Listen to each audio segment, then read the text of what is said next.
요한복음 4장 23절, 24절.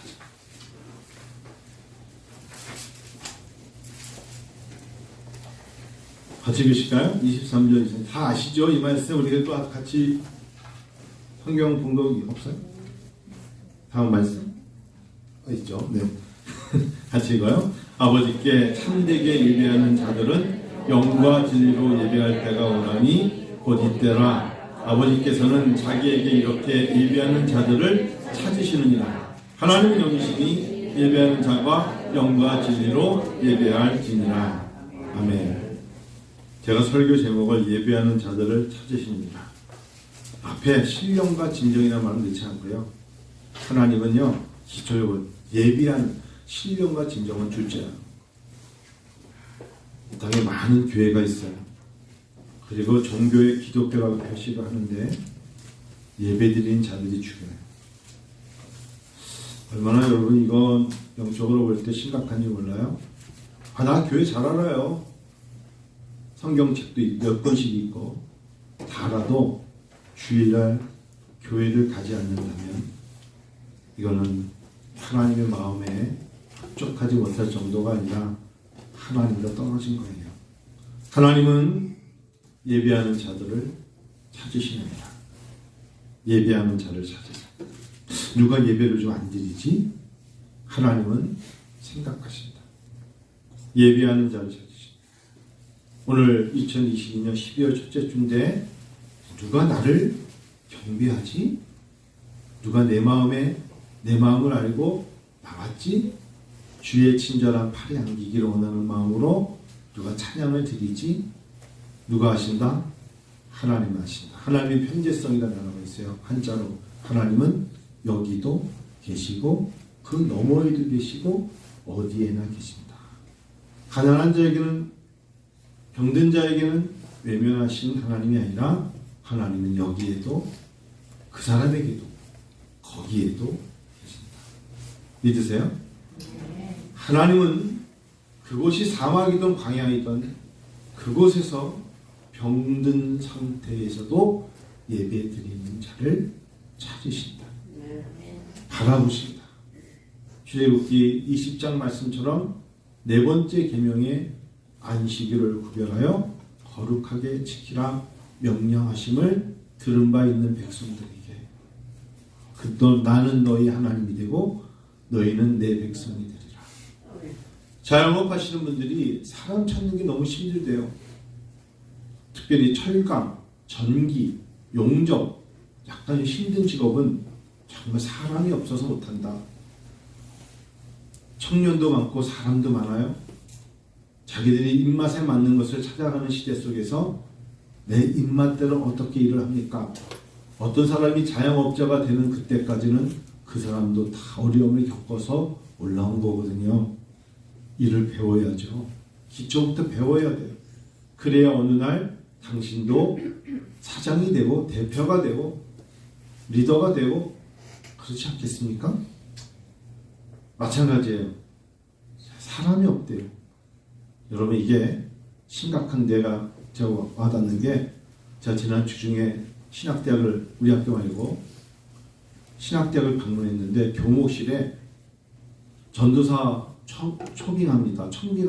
부목사 굉장히 많은 교회들이 교목실에다가 우리 교회 전도사님이 없어요. 우리 교회 교육전사가 없어요. 붙였는데 신학생들은 많고 사람은 많은데 교회에서 일할 사람이 없어요.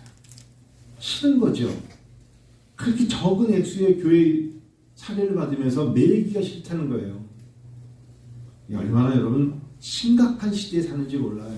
그래서 저한테도 그냥 교수라고 하는 사람은 한 교수 당신네 학교에서 저는 우리 교회에 보내줄 사람 부교육자 좀 보내줘요. 그래서 제가 수업 시간 때마다 말해요. 여러분 예를 들면 에녹 전사 내년도 교회 어디서 해요? 이렇게 저 내년 사역 안 합니다. 왜 안 해? 이렇게 커피숍에서 일하기로 했어요. 아니 그래? 다 대부분이 그래요. 아 그래? 알았어. 교회를 안 해요. 그럼 뭐해? 그럼 교회에서 주일날 예배 드리고요. 그냥 목사님 필요하다면 하고요. 지금 집에 가요. 그래요. 그런 것처럼 이 시대에 하나님 앞에 예배가 참 번거로운 거거든요. 예배가 짐이에요, 힘이에요?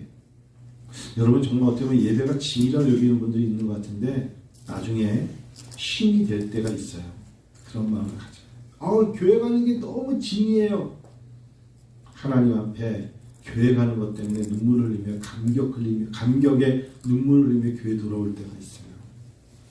교회를요, 내 스스로 갈 수 있다는 게 얼마나 큰 은총인지 몰라요. 내가 하나님 교회 가서 마음껏 내가 속한 교회에서 휘젓고 다니면서도 뭐 안녕하세요 그러면서 박수와 악수하고 이 얼마나 큰 축복인 줄 아세요? 교회만큼 소목한 곳이 없어요. 그런데 내가 속한 교회에서 자부심을 갖고 만족감을 갖고 그곳에서 은혜를 체험하면서 감사한다는 거 이게 얼마나 큰 은혜인 줄 아세요? 느끼시죠? 여러분 그런 교회 되기를 축원합니다. 그랬으면 좋겠어요. 하나님이 찾으시는 사람들, 하나님 오늘 예배드리는 자를 찾으신다고 하십니다. 가끔 목회자들이 교회가 서서히 안정화가 되면 안정이 된다는 게 재정적으로도 그렇고 직분자도 세워지고 교회가 크게 시험이 오지 않는 한 안정적으로 가면 목회자들이 그러면 매너리즘에 빠진다고 그러는데 라오디게아 같은 교회가 될까봐 두려움이 올 때가 있습니다. 교회가 영적 전투에서 우리가 또 다른 무엇을 하기 위해서 여러분 선교사를 파송했는데 그 사람이 병중에 걸려서 기도해야 됩니다. 담임 목사가 이런 거라면 조금 다른데 교회가 안정적이면 사람들이 라오디게아 교회 아시나요? 계시록 3장 15절 16절에 그렇게 될 가능성이 커요. 뜨겁지도 않고 차갑지도 않기 때문에 내가 너희를 토하여 내치리라 하셨어요. 성령이 말씀하시기를 라오디게아 교회를 말해서 내가 너희를 토하여 내치겠다 했어요. 그게 교회입니까? 성도죠. 예수를 믿는 겁니까? 믿는 겁니까? 하나님께 찬양을 드리는 자입니까? 기도를 드리는 자입니까? 신앙생활을 하는 자입니까? 안 하는 자입니까? 구원의 확증이 있습니까? 정말 구원 받으신 거 맞아요? 오늘 정말 이 땅을 떠날 수 있다는 것에 대해서 생각해 보신 적 있어요? 내가 길을 지나가다가 여기 지금 고 목사님 계시는데 고 목사님이 조카뻘 되겠죠. 제가 작년인가 재작년에 조카의 남편한테 아들이 농구공인지 축구공인지 축구공을 주스러 가다가 아빠 축구공이 굴러가 축구공 주스러 가다가 차에서 죽었어요. 고 목사님 계시니까 아빠가 그걸 못 주워줘한테 뛰어가 주스러 가다가 차가 와서 그런 일을 그게 남 얘기가 아니에요. 그렇다고 할아버지도 아니고 제 또래겠죠. 제 아내하고 동갑이니까. 인생은 몰라요. 그 아이들이 쌍둥이에요. 쌍둥이 애들이 아빠를 하루쯤 잃어버린 거예요. 여러분 세상은 그러면 그때 내가 예수를 잘 믿다가 예수 믿는데 그런 일이 일어날 수 있습니까? 이런 질문하지 마시고요. 하나님의 사람으로 이 땅을 살면서 누가 나를 안전장치로 보호해 줍니까? 여러분 우리에게 영원이라는 단어, 하나님 나라 백성으로서. 그래서 저는 목회하면서 이런 생각이 들어요. 사람의 칭찬이 있으면 좋지만 자기 스스로 알 거 아니에요. 하나님 날 참 소중히 여기시는구나. 하나님 나를 참 사랑하시는구나. 내가 오늘 이 땅을 떠나도 주님이 정말 다 이렇게 나를 푹 안아주시면서 잘 왔다고, 넌 정말 이 땅에서 잘 살았다고, 그리고 너만큼 잘 죽은 사람이 없다고 반겨주시는 그거를요 성도님은 아셔야 돼요. 이 땅에 살면서 라오디게아 교회 성도처럼 살다가 여러분 이타적이라는 단어가 얼마나 좋아요? 이기적이라는 단어에 대해서 귀 기울이셔야 돼요. 나는 주지도 않고 받지도 않아. 물어보지도 않고 다가서지도 않아. 묻지도 않고 눈인사도 하지 않아. 이게 바로 이기적인 라오디게아 교회 같은 성도예요. 하나님이 성령님이 나를 토하여 내치겠다고 하신 사람들이에요. 눈길도 안 주는 사람들. 예전엔 저도 목회하면서 한 10번까지는 안 겪더라도 여러 번 겪은 게 교회를 갑자기 안 나오시면 막 전화까지 하고 하는데 아무 대꾸도 없이 떠나신 분들이 있어요. 그럼 저는 아니 그냥 이사를 갔어요 라고 답만 해줘도 마음 편한데 성도들은 물어보잖아요. 왜 K집사님 왜 안 나와요? 글쎄요, 전화했는데도 안 받으시고 문자에도 안 받으시고 카톡도 씹어버리고 참 많이 했거든요. 여러분 그래요. 전화를 하고 문자 한다고 관심이잖아요. 이사를 가면 간 거죠. 아, 이사를 갔습니다. 아, 어떤 거, 그러면 어디로 가셨으면 근처에 있는 교회를 소개시켜 드릴 수 있는 거. 아, 그러면 건강하시길 바랍니다. 인사할 수 있는 거잖아요. 하나님 우리가 완전하게 원하시는 게 아니에요. 여러분, 누가 완전합니까? 아, 나는 그래도 윤리적으로 살아. 그게 뭐 대단한 줄 알아요? 그 속마음에 우리가 몰라서 얼마나 썩어 있는 모습을 보인다면 먹보다도 더 검을걸요? 내세울 게 뭐가 있어요? 완전을 원하시는 게 아니라 부족하고 약하지만 하나님 앞에 나와서 참회하고 그분을 신뢰하기 원하세요. 아, 우리가 어떻게 성도가 됩니까? 우리를 거룩하다 하시는데 우리가 어떻게 거룩해요? 하나님이 우리를 의롭다 칭해 주신 칭의가 있으니까 의롭다 되는 거죠. 가끔가다 교회 청소를 할 때 제 마음속에 웃을 때가 있어요. 왜냐하면 제가 남진예 신학교에서 한 4년 정도 석박사를 할 때 학교 내에서 아르바이트생을 뽑아요. 그것도 시험 봐서 뽑을 때 제가 손을 들고 일을 해야 되니까 겨울에 춥고 차를 타고 나가야 되니까 학교에서 뭐냐면 학교 굉장히 넓어요. 거기 안에는 뭐 컬리지, 보이스 컬리지라는 데도 있고 하여튼 뭐 기숙사도 많고 그러면 약 4, 50명을 뽑아서 학교 청소를 시키는 거예요. 학생들이 장학금 주면. 그런데 그 중에서도 특별히 변기 청소. 여러분 미국에도 뚱뚱하신 분들은 아주 뚱뚱해요. 근데 변기는 우리나라 거하고 똑같은 사이즈인 거 아세요? 그러니까 이게 툭하면 막혀. 근데 제가 하루에 15개 화장실 뚫어야 되거든. 뚫어뽕을 주면 뚫어뽕은 한국 거나 미국 거랑 똑같이 생겼어요. 네? 그걸로 애들 임산모들 똑같은 용도 다른 걸 쓰겠지만 애들 끄집어낼 때도 그 뚫어뽕 써요. 미국 의사들도 그 뚫어뽕 쓴다니까. 끼워가지고 잡아당길 때 머리 찝어가지고. 난 미국 애 중에 나왔는데 뚫어뽕으로 머리 잡은다고 내 봤어요. 그게 오래 가더라고. 한 일주일 가더라고. 참 재밌는 이야기인데 한국은 뭐 집게로 빼지만 미국에서는 일단 뚫어뽕으로 뺀다니까 애를. 하여튼 그래요. 근데 15군데를 맡았거든요. 그게 진짜 기가 막혀요. 기가 막혀. 진짜. 뚫어도 보면 또 막히고 또 막혀요. 근데 그게 잡이잖아요. 저에게 하루에 6시간 동안 뚫어뽕 들고 다니면서 한국말을 써요. 미국 애들 못 알아들어요. 제가 뚫어 이러고 다니는데 미국 애들 What did you say? 뚫어야 뚫어. 너 때문에 뚫어. 그러면 이제 그런 일을 했어요. 그거는 그렇다 치고 두 번째 샤이닝을 해요. 이런데. 근데 제가 거기에 까롤로스라는 쿠바애가 총책임자예요. 까롤로스. 아주 그냥 스페인. 그 친구가 우리들을 다 견습을 시킵니다. 이렇게 물걸레질 해가지고 이렇게 빚을 내는 거야. 일을 정말 잘해요. 차 타고 다니면서 기름 뿌리면 청소하는 거 있죠. 샤이닝을. 그런데 두 사람에게 학교 내에 채플실을 청소할 사람을 뽑는데 제가 손을 들었어요. 꼭 하고 싶다. 그래? 넌 뚫어뽕도 하고 이것도 하겠냐? 나 이거 하겠다. 꼭 하고 싶다. 그래서 학교 내에 큰 예배당이 있고 채플실, 약간 50명 하는 채플실을 청소하는 겁니다. 거기는 카펫이 없어요. 거기야말로 그냥 다른 데는 미국은 다 카펫이 거기만 깨끗하게 청소하는데 제가 그 청소를 약 4년을 했거든요. 그건 제일 먼저 들어가서 한국말로 주 하나님 지으신 모든 세계 이 찬양을 들으면 옆에 있는 친구가 영어로 부르고 저는 한국말로 주님의 높고 위대하심을 청소하는 거예요. 하나님 앞에 그때 그 마음이 하나님이 너 나를 예배하는구나. 청소하면서 나를 예배하는구나. 그걸 느끼는 거예요. 근데 둘이서 청소하는데 어떨 때는 미국 친구가 나 수업이 있어서 너 오늘 너 혼자 해야 돼. 그럼 저 혼자 해요.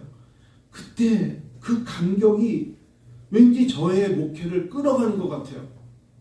교회당을 그냥 서서히 청소하고 베이큐um을 하고 먼지를 털고, 그리고 그 순간순간에 작잖아요. 저희 교회 한 3배만 하는 곳이거든요.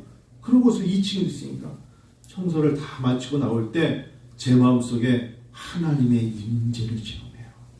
청소에 불과했는데, 주일도 아닌데, 평일인데 하나님의 임재를 체험할 때가 참 많았어요. 그때 그 경험이 마음속에, 이래서 하나님께 내가 봉사하는구나, 이래서 하나님이 이걸 선물이라고 하시는데 이런 걸 하나 만질 때마다 하나님의 손길과 하나님의 숨결을 느끼는구나, 하나님이 호흡하시는 걸 느끼는구나, 내가 찬양하는 것을 내가 들으면서 거기에 하나님의 멜로디로 들려지는 건 왜 그럴까요? 이렇게 하나님이 찾으시는구나. 성도 여러분도 그런 경험이 많으셨죠? 어느 순간부터 교회 왔다 찍고 가는 성도들이 많은 한국교회가 된 거예요. 그러면 하나님이 찾으시는 게 아니에요. 나 오늘 출석했어요? 그게 무슨 의미가 있겠어요? 오늘 하나님이 만나주시는 레아우정께 성도님 되시기를 축원합니다. 하나님이 여러분 만나주셔야 돼요. 당시 사마리아의 이야기입니다.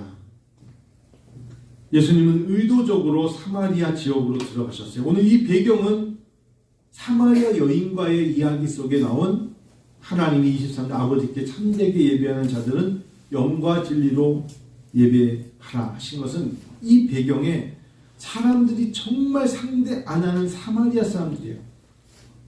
의도적으로 사마리아 지역에 들어가서 이 여인은 사람들이 상종하지 않는 이유가 남편을 5이나 두었다가 지금 또 다른 남자와 살고 있는 6번째 남자와 살고 있는 여자의 이야기입니다. 당시 사회적으로 지탄의 대상이었고 불완전한 여인이었어요. 이런 여인을 만나주시면서 마지막에 나온 이야기가 예배드리는 자를 찾으신다요. 누구에게? 사마리아 여인 중에 6번째 남자와 사는 여인입니다. 누구에게 복음이 필요한지 알려주는 내용입니다. 복음의 영향력이 뛰어나고 지식인으로 부유함으로 성공한 사람의 입을 통해 복음이 전파되는 것이 아니라, 그럴듯해 보이지만 예수님의 방법은 우리가 생각하는 것과 다른 방법을 말씀해 주시는 겁니다. 사마리아 여인은 그녀는 동네 사람들에게 결국은 메시아가 오셨다고 전하는 최초의 사람이 되는 겁니다. 사마리아 여인의 입을 통해서 예수님이 메시아입니다 라고 말하게 하시는 주님이셨어요. 성경 말씀을 통해서 참된 예배에 대해서 대화를 하시는 겁니다. 주님이 내린 결론은 그겁니다. 그 여인도 예배가 뭔지 알고 있었어요. 이 여인은요, 과거는 물론 현재 형편까지 꿰뚫어 보시는 예수님을 결국은 선지자로 인정하면서 예배에 대해서 질문하는 겁니다. 사마리인들은 그림신산에서 예배드리는데 유대인들은 예루살렘에서 예배드리려면 하는데 어느 것이 맞죠? 이렇게 물어보는 거예요. 사마리아 사람들과 유대인들이 다르게 예배드렸어요.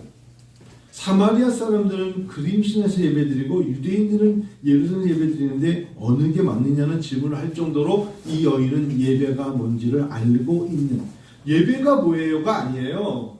이 사람들은 각자 예배드리는데 어느 게 맞냐는 겁니다. 어느 지역으로 예배드리러 다녀, 이게 아닙니다. 그때 예수님께서 아버지께 갑자기 어디서 예배드리는 게 맞냐는데 예수님의 대답은 아버지께 21절에 예배드릴 때가 온다라고 답해버리셨어요. 아니, 그림신에서 예배드리는 게 맞아요? 아니면 예루살렘에서 예배드리는 게 맞아요? 이렇게 질문했는데 엉뚱한 대답으로 21절 예수께서 이르시되 여자여 내 말을 믿으라. 이 산에서도 말고 예루살렘에서 말고 너희가 아버지께 예비할 때가 이르리라. 장소가 아니라는 거예요.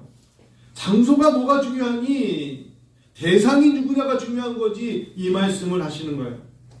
너희들이 교회에 와서 지금 어느 교회에 가서 어디에 있느냐가 아니라 너희들에게 지금 너희를 이 자리에 부르시니가 누구며 이곳에 온 목적이 뭐며 이곳에서 메시아와 속죄와 나를 위하여 십자가를 지시니가 누구며 누가 나의 죄를 씻어줄 자가 누구냐를 아는 게 중요하다는 거예요.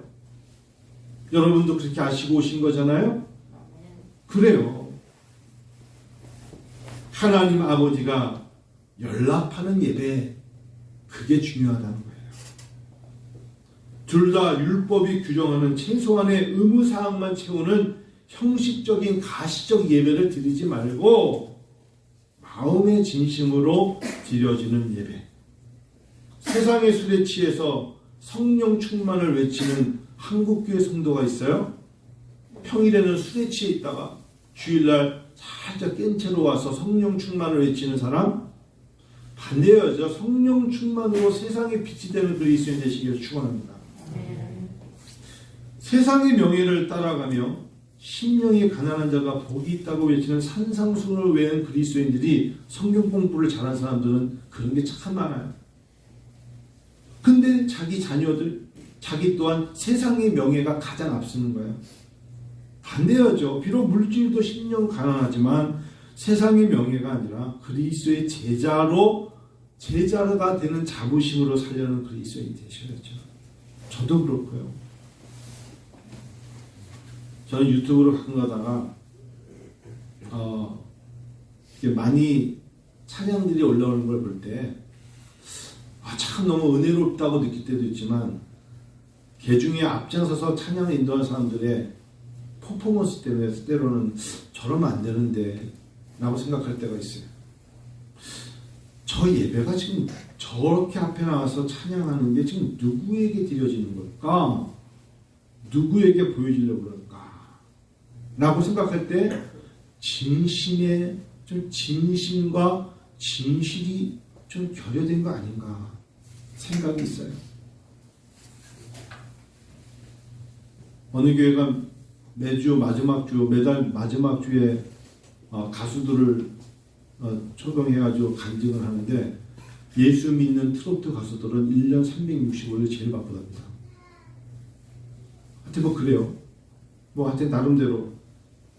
여러분 일주일 내내 트로트와 군무춤으로 유명해진 자가 주일날 딱 한 번 보혈 찬송을 겨우 불러대는데 그 사람 때문에 환호하는 교회와 그리스도인이 있다면 이거 바뀌어야 돼요. 늘 보혈 찬송으로 눈물로 찬양을 드리는, 그런데 음악 전공자는 아니지만 그 안에 하나님의 영이 임한 사람들이 있어요. 정말 내 주를 가까이 하려 십자가 은혜를 찬양할 때 하나님의 영이 임할 때가 있습니다. 성령의 감동을 나는 그리스도인 되기를 원합니다. 하나님은 너희는 알지는 못하는 것을 예비한다고 했어요. 우리는 아는 것을 예비하노니 이는 구원이 유대인에게서 남이라. 이 이야기는 다른 게 아닙니다. 너희가 모르는 건 영원히 모른다는 거예요. 왜냐하면 이 그림시장에서 예배드리는 사람들은, 이스라엘 사람들은, 북왕국 사람들은 자기들이 따로 모세 5경의 말씀을 만들어서 율법을 만들어서 그림신산에서 자기들의 신에게 예배드리는 것이지 하나님께 예배드리는 게 아니었거든요. 예배의 모습이 비슷해 보이죠. 그러나 그림신을 예배드린 사람들은, 북왕국 이스라엘 사람들은 자기들이 만든 모세를 숭상하면서 모세를 리더라 생각하면서 자기들이 내 신을 찾는 거였어요. 화면에 유대인들이 볼 때는 그래서 이방인이라고 말한 겁니다. 그러나 예배의 형식은 비슷했어요.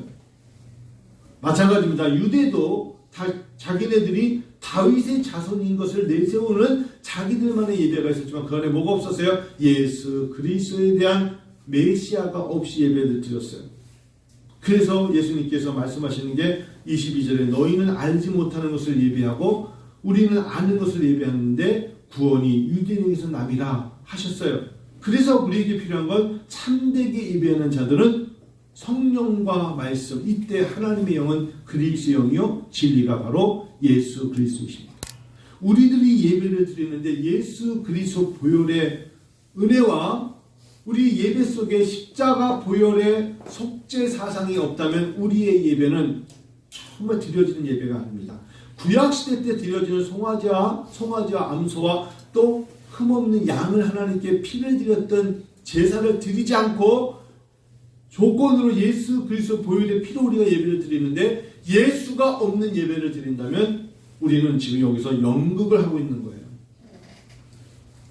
오늘 이런 예배를 통해서 예수 그리스도에 대한 십자가 보혈의 은혜를 체험하시는 여러분과 제가 될 때 하나님은 야 정말 제대로 예배 드렸구나 라고 인정해 주시는 거예요. 여러분 우리는 예배 드릴 때 사실상 마음의 자세가 하나님은 마음과 몸과 뜻과 정성과 힘을 다하여 하나님을 사랑하고 섬기라고 했어요. 저도 그런 부분에서 매일 하나님 앞에 부족함을 고백해요. 맞죠? 정말 예배 드릴 때 여러분 진짜 그런 마음의 자세로 나오셔야 돼요. 그게 교회예요. 그것이 교회고, 그래서 교회라는 것은 가시적인 교회와 불가시적인 교회가 있다고 그래요. 무슨 소리입니까? 보여지는 교회와 보이지 않는 교회. 보여지지 않는 교회는 예수 이름을 믿는 사람들을 말하는 것이고, 예수 믿는 사람들이 믿음의 공동체가 어느 곳이든 산이든 광야든 물이든 어디든지 예배드리는 그곳이 예배의 장소가 됩니다. 그런데 우리에게는 가시적인 교회를 주셨어요. 가시적인 교회도 매우 중요한 거예요. 왜? 그곳에는 장소가 있고 시간과 공간이 있어요. 그래야만 하나님이 성도를 모으사 칼이라는 이름의 하나님이 그 백성을, 자기 백성을 자기가 원하는 곳에 부르시는 거거든요. 부르신 그곳에서 하나님 뭘 하기 원하신다? 예배하기를 원하신다. 그곳이 이곳이에요. 그래서 가끔 가다가 엉뚱한 신학자들이나 함부로 말하는 사람들이 보여지는 교회는 필요 없어, 앞으로도 필요 없어, 이제 온라인 시대가 됐으니까 이제는 장소와 시간과 공간의 만남의 장소는 중요치 않다고 말하는 사람들은 교회론을 전혀 공부하지 못하고 성경을 모르는 거예요. 에클레시아라는 내가 이 반석에 교회를 세우리니 음부의 권세가 이기지 못하리라에 이 반석에 교회를 세운다는 게 에클레시아에 바로 예수님이 직접 말씀하신 거예요. 두 번째, 바울 사도가 항상 교회 얘기할 때 데살로니가 교회에게 문안하노니, 빌립보 교회 성도들에게 은혜가 있을지어다, 에베소 교인들에게 평강할지어다, 교회 이름을 넣어서 꼭 말했던 거예요. 그러면 우리가 은혜와 비전기에 모인 여러분은 뭐 해야 돼요? 예배하는 거예요. 예배. 우리의 마음속의 자세가 하나님께 나올 때 예배 드려야지, 예배 드려야지. 이게 하나의 교회를 이루는 것이기 때문에 함께 모여있는 사람들이 예배를 드리는 겁니다. 오늘 이곳에 왜 오셨습니까? 여러분 의무적으로 와야 됐다고 또 틀린 말은 아닙니다만 하나님을 예배하려고 온 거예요. 하나님을 경배하려고 온 거예요. 하나님을 높이려고 온 거라고요. 살아도 주를 위하여 죽어도 주를 위하여 하나님께 영광 되기를 원합니다. 그 마음으로 오신 거죠. 할렐루야. 그때 하나님이 그런 사람을 찾으신대요. 그런 사람을 찾아요. 저는 교회가 기도가 일보다 앞서야 된다는 걸 항상 가슴에 새기고 살았어요. 평생 교회 일만 하다가, 교회에서 일만 하다가 소천하시는 부모님들이 계시기 때문에 기도가 일보다 앞서야 돼요. 그런데 어느 순간에 그렇게 가면 기도가 일보다 앞서야 된다는 건 일을 하지 말고가 아니라 일을 하는 자가 기도가 먼저 더 많이 쌓인 상태에 일을 하라는 소리잖아요. 그런데 제 목회도 부끄러워요. 기도도 안 하고 일도 안 해요. 이건 부끄러운 거예요. 기도가 일보다 앞서라 그랬지 기도도 안 하고 일도 안 하라는 게 아니었어요. 하나님 앞에 충성되이 맡긴 자에게 구할 것은 충성이라 그랬잖아요. 그러면 충성된 자세로서 살아가는 자에게 시간을 쪼개서 먼저는 기도하는 자가 되라는 것이에요. 그렇지 않습니까? 여러분 기도하는 자 맞죠? 기도를 하나님 앞에 드려지기를 하나님은 원하세요. 내 기도하는 이 시간, 그때가 가장 즐겁다 하시잖아요. 근데 기도는 참 어려운 거예요. 기도한다는 게 얼마나 어려운 줄 아세요? 여러분 목사에게 나가가지고 교회에 지붕 고칠래 하루 종일 기도할래 그러면 전 지붕 고친다고 그래요. 하루 종일 하나님과 대화한다는 게 참 쉽지 않은 겁니다. 이런 예화를 드리고 마칠게요. 교회에서 예배를 드릴 때 오늘 모리아 찬양도 있고 반주자도 있고 안내 분도 있고 운행하는 분도 있고 식사를 준비하는 사람도 있고 또 교회가 성찬식 같은 성찬식을 준비하는 사람도 있고 저는 설교자는 한 주 내내 설교를 준비해서 말씀을 나누고요. 또 어떤 사람은 지금 오늘 방송으로 한쪽이 좀 안 나옵니다만 방송하는 사람도 있고 주중에는 현수막을 다는 사람도 있고 청소하는 사람도 있고 저마다 다 같이 해줘야 돼요. 이걸 만일에 교육자의 몫이라 생각하면 그건 교회론이 없는 사람이에요. 맞아요. 제가 다 할 수 있으면 좋은데 함께 할 때 교회가 지체로서의 기능을 감당하거든요. 한 예를 들어볼게요. 지난 8월 달에 하지감자를 추수할 때 6월 달이죠. 하지감자를 추수할 때 저기 평촌에 있는 목사님이 저한테 얼마 전에 한 목사 올해 다시 한번 생각해도 한 목사하고 남 목사님이 더운 여름에 태안에 와서 하지감자 캘 때 너무너무 고마웠어요. 요즘은 사람 구하기가 힘들어서 외국인 애들도 하루 일당 15만 원을 줘도 감자 캐는데 안 온다는 거예요. 근데 오늘 전라도 고창에서 큰 트럭이 와서 박스를 다 실어가기로 했는데 전날 사람이 없어서 500평 밭에 심겨놓은 감자를 캘 사람이 없는데 큰일 난 거죠. 그래서 목회자들에게 한 목사님하고 남 목사님이 와달랐을 때 기꺼이 와서 아침에 7시부터 오후 4시까지 캐는데 도와줘서 약 한 300박스, 400박스를 만들어서 보냈거든요. 그때 제가 그 모습을 보면서 알았어요. 추수를 위해서 LS 트랙터로 배토기를 알죠? 뒤에다 끌고 가는 거.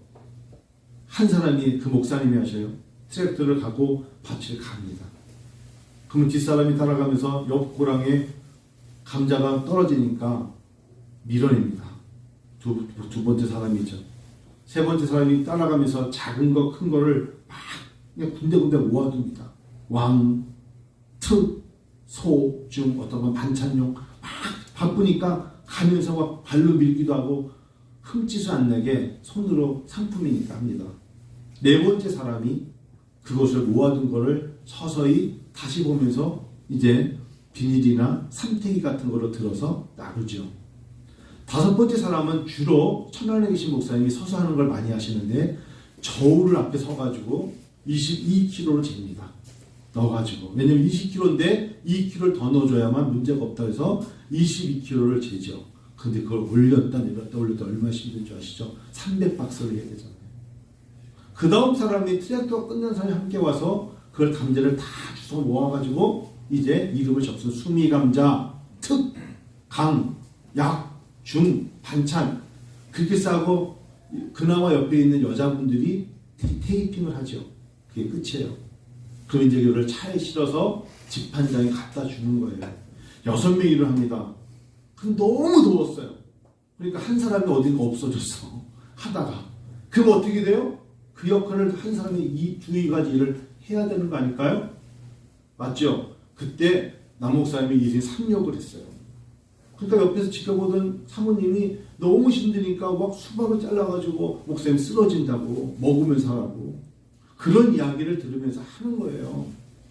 우리 일당 받았습니까? 안 받았죠. 어떻게 일당을 받습니까? 그랬더니 그 다음 날 거기서 감자를 2박스 보내줬어요. 그 2박스를 교회에서 점심때 교인들과 함께 쪄먹고 음식해서 먹는데 다들 여러분이 지나갔지만 아 목사님 이 감자 진짜 맛있네요. 그게 감자탕 속에 들어가 있었거든요. 그 감자가 우리가 일을 해서 거기서 온 감자예요. 여러분 누군가가 일을 해줘서 다 같이 먹는 거예요. 아름답지 않습니까? 교회는 그런 곳이에요. 여러분이 예배를 드리기 위해서 한 주 동안의 삶 속에서 그 물질을 받으신 하나님 또 하나님 앞에 나와서 시간을 드리는 때 드려지는 그 마음으로 이미 예배는 하나님께 드려졌다. 오늘 여러분과 제가 하나님이 찾으시는 사람 하나님이 찾으시는 예배에 합당한 자 되시기를 축원합니다. 우리 시간 기도하여 하나님 앞에 하나님은 예배하는 자들을 찾으시는데 여러분과 제가 하나님께서 찾으시는 그 예배의 한 사람 되기를 원하고요. 거기에 합당한 삶으로 시간 드리고 마음 드리고 다음에 힘을 드리고 하나님이 좋아하세요. 여러분 그때 기도 드려보세요. 하나님이 이렇게 대답하실 겁니다. 너의 간구함이 들린지라. 너의 간구하는 너의 기도를 내가 알고 있노라. 기도는 내가 하지만 응답은 하나님부터 나는 것입니다. 이 시간 잠깐 같이 우리 기도하죠. 여러분 같이 입을 열어서 기도하는 시간